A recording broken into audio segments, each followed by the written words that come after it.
শাকিব খানের সাথে এক্সপিরিয়েন্স অনেক ভালো ছিল। আমি অনেকবারই বলেছি উনি অত্যন্ত ভালো অভিনেতা, সেই সাথে খুব ভালো এবং মজার মানুষ।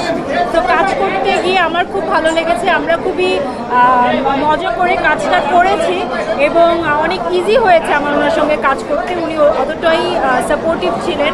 সো ইজি হয়েছে বলেই আপনারা কিন্তু আমাদের রসায়নটা স্ক্রিনে দেখতে পেয়েছেন। আপনারা সবাই বলছেন যে আমাদের দুজনকে একসাথে দেখতে খুব ভালো লেগেছে, জাস্ট বিকজ যে আমাদের মধ্যে মানে আমাদের মধ্যে ওই ইজিনেসটা ছিল, কারণ আমরা অনেক কথা বলেছি, গল্প করেছি, মজা করে কাজটা করেছি।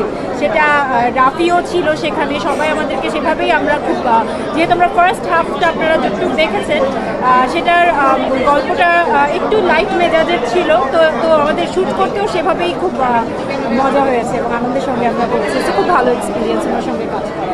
যখন আসলে প্রেসে আসলো যে আপনি অভিনয় করছেন, অনেকেই তো আসলে আপনাকে ফোন করেছে, মানে অজস্র গিয়েছে, কিন্তু আপনি রিসিভ করেননি।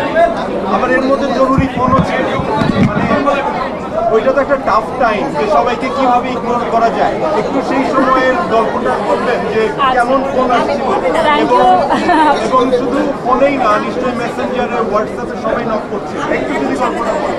আর প্রথমত ধন্যবাদ এই প্রশ্নটা আনার জন্য, এবং প্রশ্নটা আপনি করেছেন যে অনেকেই ওই সময় কল করেছিল এবং মেসেঞ্জারেও নক করেছিল। আমি এই সবাইকে হয়তো উত্তর দিতে পারিনি, কাউকে উত্তর দিয়েছি, সবাইকে উত্তর দিতে পারিনি। এর জন্য প্রথমেই আমি ক্ষমা প্রার্থী। আপনারা যদি কোনো কারণে রাগ করে থাকেন কিংবা মন খারাপ করে থাকেন, প্লিজ থেকেন না। এটার কারণ হচ্ছে যে আমাকে আপনারা খেয়াল করে থাকবেন, আমি আসলে ওই সময় কোথাও কোনো ইন্টারভিউ দেইনি, কোথাও কোনো অ্যাপিয়ারেন্স আমার ছিল না।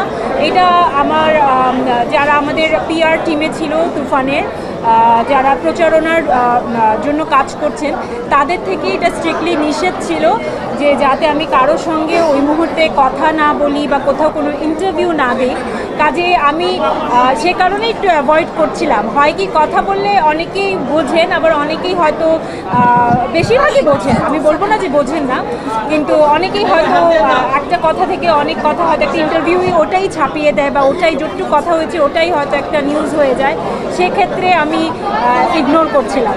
যদি আপনারা মন খারাপ করে থাকেন, আই এম রিয়েলি সরি। আমি আসলে অন্য গল্প শুনতে চাই যে আমি হয়তো ফোন করে দেখলাম যে 100টা মিস কল হয়েছে। আচ্ছা, সেইটা অবশ্যই আনন্দের একটা অ্যাটেনশন, একটা অন্যরকম। অনেক দিন যখন কাজে ছিলাম না, সেই অ্যাটেনশনটা ছিল না।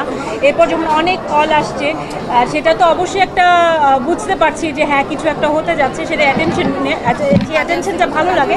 বাট ভালো লাগার চেয়ে আমার একটু মন খারাপও হচ্ছিল যে আপনাদেরকে আমি হয়তো সেভাবে জবাব দিতে পারছিলাম। সো সেটা আমার একটু আনন্দের চেয়ে স্যাডনেসটাই বেশি ছিল। সেটা আমার উপর ছিল না, সেটা আমার ওই প্রযোজনা প্রতিষ্ঠান বা পিআর টিম বলেছিল। আপনি, আমরাও প্রশ্ন করছি বা আপনিও বলছেন যে 8 বছর পরে কাম ব্যাক। মাঝখানে আপনার একটা সিনেমা ছিল, যে সিনেমাটা নিয়ে হয়তো আপনার এক ধরনের খারাপ লাগাও ছিল, সেটা আপনি সংবাদ মাধ্যমে বলেছেন। সেটাকে কি আপনি রিকগনাইজ করছেন? আমি এখন আর সেই ব্যাপারটা নিয়ে কখনো অন্য সময় আলাপ হবে, এই মুহূর্তে এই সেটআপে আমি সেটা নিয়ে আলাপ করতে চাচ্ছি না।